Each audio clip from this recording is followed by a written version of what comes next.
Welcome viewer, I am Murugan S. This video tutorial describes how to save Windows 10 search results.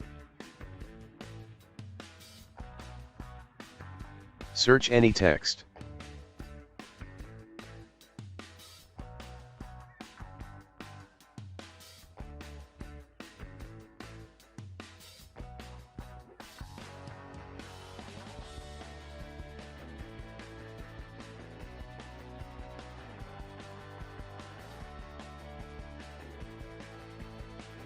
Click Search tab.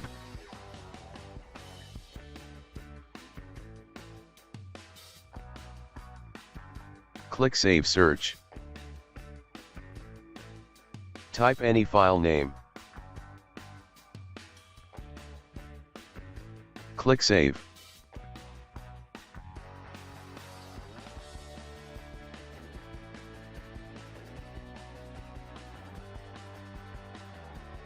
Right-click Send to Desktop. Create shortcut.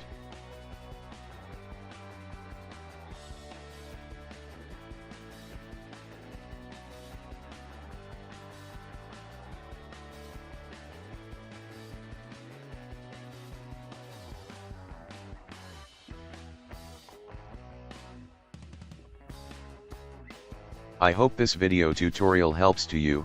Please like, share and don't forget to subscribe my channel. Thank you very much. See you next video.